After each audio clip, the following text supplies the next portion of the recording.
Hello, my name is Jenna Schultz, and I am a researcher here at the Norwegian American Genealogical Center.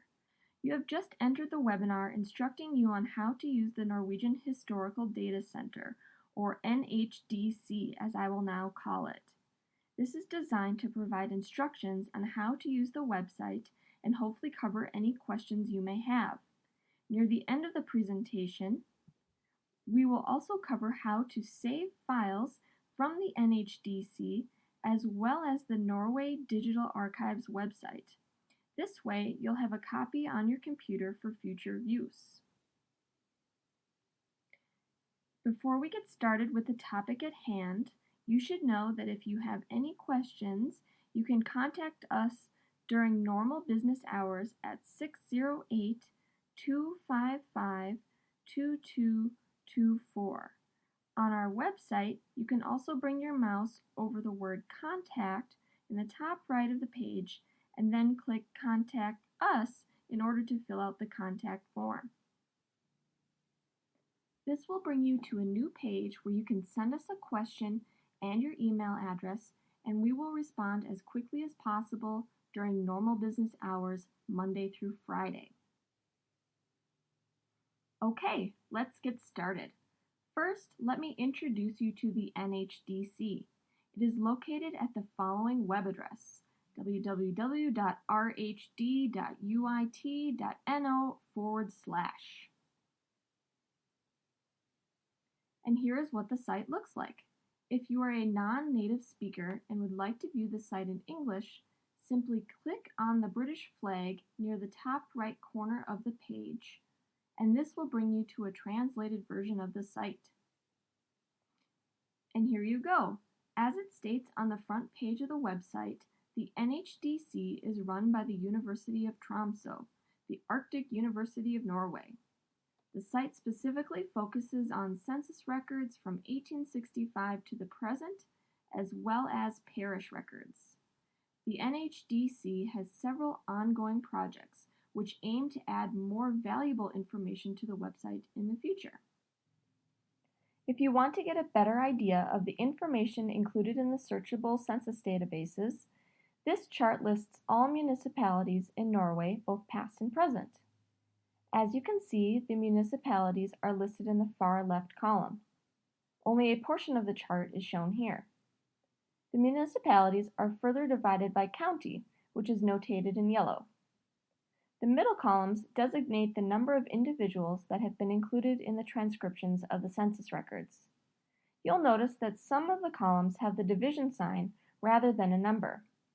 This is the NHDC's notation for the fact that a particular municipality did not exist at the time of that census. For example, if you're looking for a person from Oymark, just know that you will only find information in the 1910 census. The last three columns show whether the census was transcribed by the NHDC or the Digital Archives, also known as the Digital Archivet.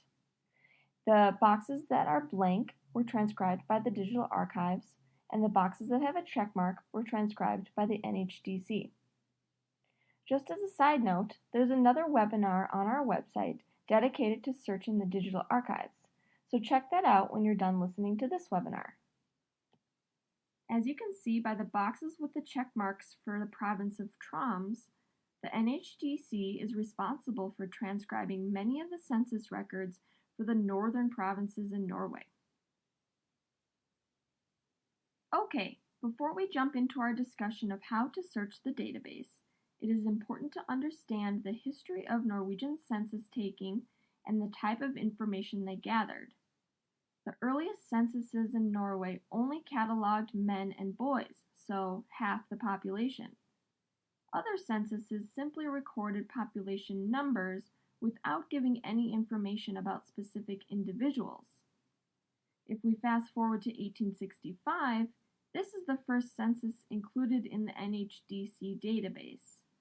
It was the first census since 1801 to record a person's name and other information about them.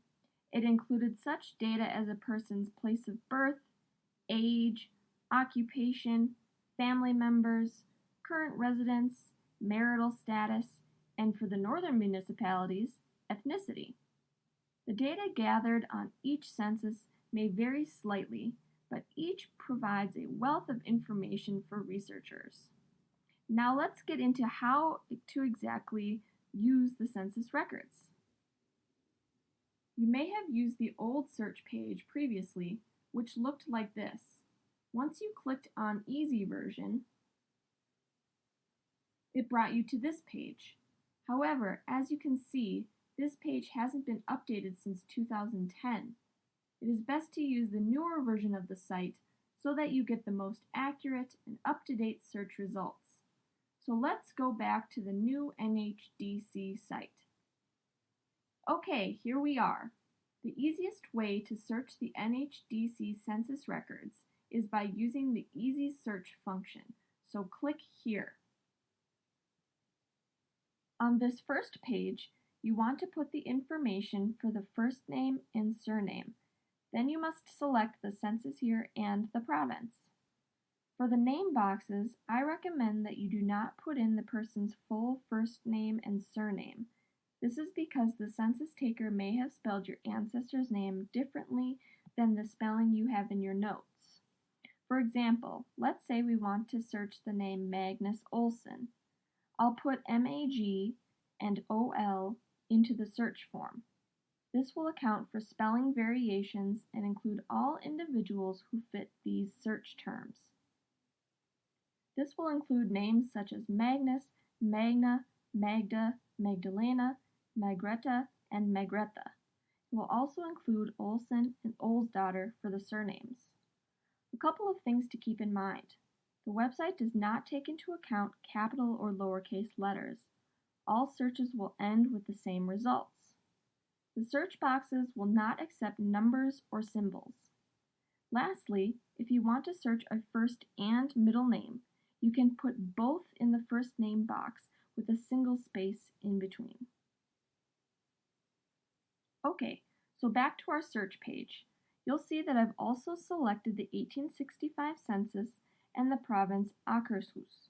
You can only search one census at a time, but once you have the census year selected, your search can include more than one province. However, you can also choose not to select any province. If you do this, then it will search all the municipalities available for that census database. If you choose to only search a single province, then you'll have the opportunity to be even more specific with your search. For my search, I'm going to choose to look at all municipalities in Akershus. To do this, I leave all the municipality boxes unchecked. Next, I click Search and then scroll down the page to see my results. Here you can see that my search has found 18 people matching the terms MAG, OL, 1865 census, and Akershus. More than half of the people listed are named Magnus Olsson. The far left column displays the municipality, while over to the right we can see their occupation, year of birth, place of birth, and farm name. If you already have some of this information in your research notes, you'll probably be able to narrow down your possibilities. For example, if I know that the Magnus I'm looking for was a small child at the time of this census, but I'm not quite sure of his age, it's probably one of these two options. To get more information about any of these individuals, you can simply click on the house icon on the far left. Since I've narrowed down my search to 2 people, I'm going to click on the icon next to the first Magnus in my list of options. Here we have more information about this particular Magnus Olsson born in 1861. You can see that the parents and siblings are listed along with their position in the family, marital status, birth year, and municipality. This Magnus Olsson is the youngest of 6 children. In order to compare the information of this Magnus to the other potential Magnus on our list, you simply hit the back button at the top of your browser and then click on the home icon for the next Magnus. If you want to search through the homes for that particular municipality from one home to the next, you can simply click on Previous or Next Domicile. However, this will bring us outside the purposes of our search for today, so we won't do that. Just so you're aware, if the individual you're searching for lived in an apartment or multi-unit building, when you click on the house icon for that person, it will list every single person in that building arranged by family. Here's an example of what that might look like. You'll notice that for this domicile, the building has 8 units and a total of 34 persons living in the building. The persons in bold are the head of the household, and everyone listed underneath that person belongs to that same household, with the next family starting with the next bolded name on the list. Next, we're going to do a brief overview of the other capabilities of the NHDC website. While I suggest that you stick with the easy search option, there is an advanced search option as well. To access it, you simply click on Advanced Search in the Censuses. You will then arrive at this page. As you can see, it is much more complicated than the easy search page. You're searching through the same databases, just in a different way. The first thing you'll see at the top are the different fields from province to first name to ethnicity. You'll need to put a check mark in the box next to all the fields you'll want to see displayed in your end search results. Once you have these set, you can use the text boxes below to type in your search information. First, you use the drop-down box to select your field, like birthplace, and then you type that into the text box right below it. Then you can type in the birth year and sex information. If you're certain of the birth year of the person you're searching for, then you simply put that year into both the from and to boxes. If you want to search for both genders, put a check mark in the male and female boxes. Finally, you select the census year and the province. If you want to get even more specific, you can select some municipalities in that particular province. Here you can see I've selected Nordland and then several specific municipalities within the province of Nordland. The resulting list will reflect the fact that you selected specific fields to display, like name and municipality and birth year. You can always change these fields and search again. Like the easy search, you can click on the house icon and view the information about that particular household or domicile. There are some differences between the NHDC and Digital Archives websites. Both offer the ability to search through census and parish records.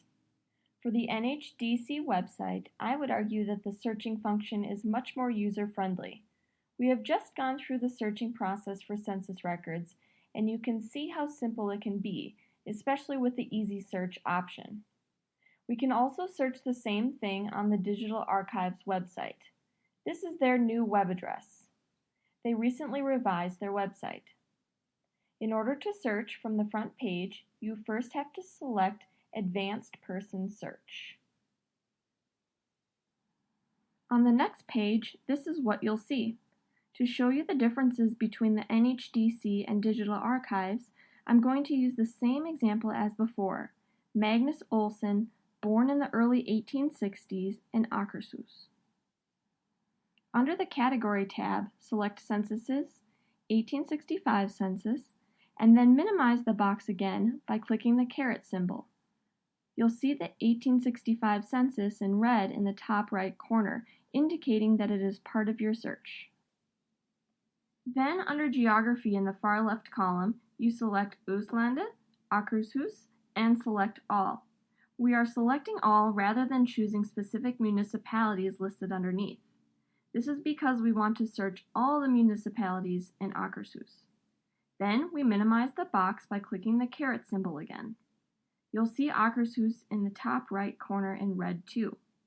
When searching for a specific person like Magnus Olsson with MAG and OL, you would have to use the asterisk mark after the person's first and last name to ensure that all potential spellings are included. If you don't use the asterisk, then your search result may come up empty. This is different from the NHDC search, which doesn't allow any symbols. You can add in information in the other blank boxes if you want, but you don't have to. Generally, it's a good idea to keep your search broad, especially at first when you don't have a lot of concrete information about the person. Also, it's a good way to account for mistakes in the census, whether it be spelling errors or a mislabel. When we're ready, we click Search. Your search results are displayed on several pages. As you can see, the results are displayed a little differently than the NHDC. More information is provided initially before you click on the individual's name. Partway down the page, you'll see a Magnus Olsson born in 1861. This is the same individual as in the NHDC search. Clicking on his name will show you additional information about him and the other household members. The search is a bit more complicated and the layout isn't as user-friendly, but you end up with the same results. There are other differences between the two websites as well. If you're interested in searching the parish records, the NHDC offers the option to search in much the same way that you search the censuses. Here's how you search. From the front page of the website, click on Search in Parish Registers. This will bring you to a page with blank boxes where you can input the information that you already know. Much like the search for the census records, I suggest that you only put in the first few letters of a person's first and last name. This way, you will be sure to include all possible spellings of their name. For this example, I will search for Hans Andersen. In the search boxes, I will only put H-A and A-N. Make sure to select whether you are looking for a funeral, baptism, marriage, confirmation, or migration record. I have selected baptism. Next, select the municipality. I have chosen Tromsø. Notice that for each municipality, it lists the years that are covered by your search terms. Since I'm searching baptisms, the searchable records for Tromsø are between the years 1787 and 1815. If you don't think that the person you're searching for was baptized between these years, then you won't be able to use the searchable database. Fortunately for our search, Hans Andersen was born in the 1790s. It is also important to note that you can get more specific if you want to by entering information into the domicile and year boxes, but it is best to keep your search broad when you first start. If you want to make your search even broader, you don't even have to include the municipality. Okay, now we click Search. When your search is complete, scroll down the page to see your results. You'll notice that various names with H-A and A-N are included in the results. Some are the father's names, and some are the children. I know that the person I'm looking for was born sometime in the mid-1790s, and I see that the fifth person down seems to match what I'm looking for, a person named Hans Andreas Andersen. I know this because his father is named Anders, and Norway used the patronymic naming system, so Anders' male children would have the last name Andersen. The fifth person on the list was also born in 1795, which also fits within our parameters. I can find out more about him by clicking on the paper icon in the far left. By doing so, I can see much more information about him, his baptism date, birth date, his godparents' names, and the fact that he was born legitimate. We know this because of the E under the legitimacy column. If there were a U, then he would be considered an illegitimate child. The NHDC has transcribed many of the parish records for baptisms, marriages, funerals, and other life events so that you can search through them in a matter of seconds. You can see from the list of municipalities and the dates that are covered that there are thousands of names that are searchable. The Digital Archives also has parish records, but doesn't necessarily have the same searchable database. Let me show you what I mean. If you want to find the same Hans Andersen, baptized in Tromsø in the 1790s using the Digital Archives, it's a bit more complicated. For Hans, you'd have to go back to the Advanced Person search like we talked about before. Under Category, select Church Books, then Born and Baptized. Under Geography, select Nord-Norge, then Troms, then Tromsø. For the first name, put Hans with an asterisk or part of the name Hans. Under the role, select Child. Under the event year, select 1790 to 1800, then click Search. Partway down the page, we find Hans Andreas, born in 1795. If we click on his name, we can see that his father is named Anders. This is the same Hans Andersen as in the NHDC search, but it is a bit more complicated to come up with the final result. Keep in mind that the Digital Archives has some sources that are searchable like the NHDC, but it also has scanned pages that aren't as easy to search through. So the Digital Archives has more records, but you might not necessarily be able to do a quick search. If you want to learn more details about the process of finding and searching through the Digital Archives records, both scanned and searchable, then I recommend that you listen to the Digital Archives webinar.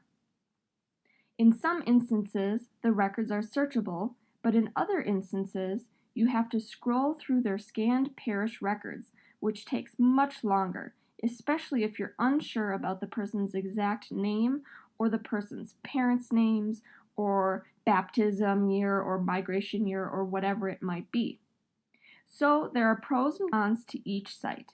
It just depends upon the type of information that you're looking for and the amount of prior knowledge you have about a particular ancestor before searching.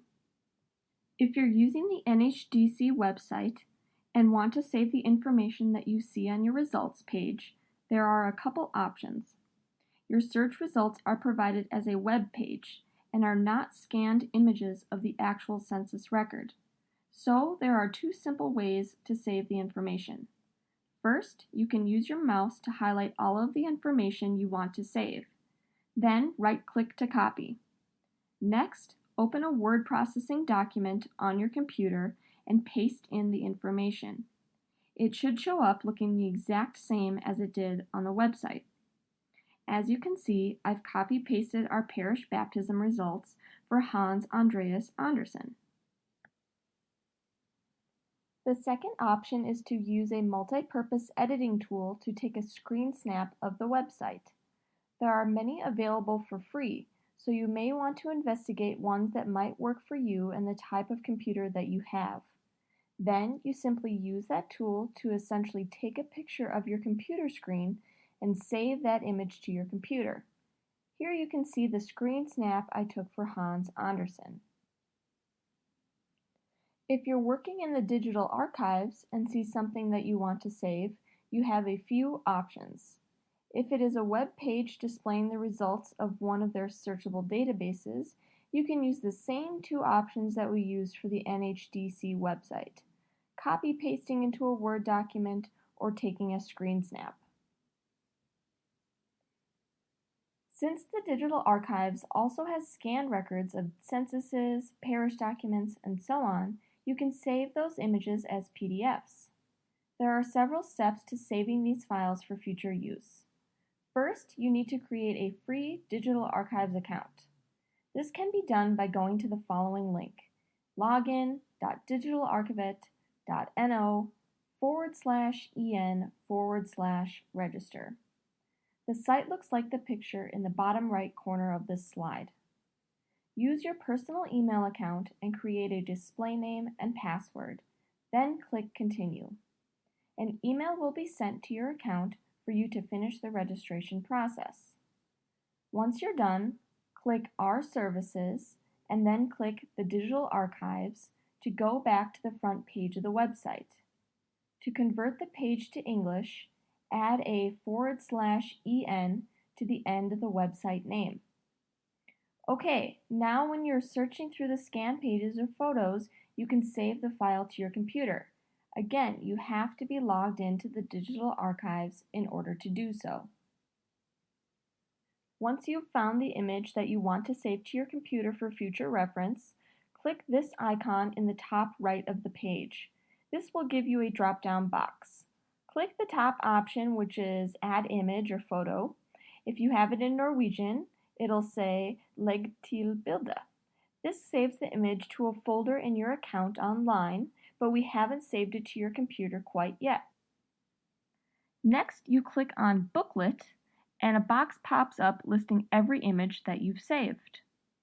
To download an image to your computer, click Create Booklet, and the downloading process will start. Once it's done, it will let you know.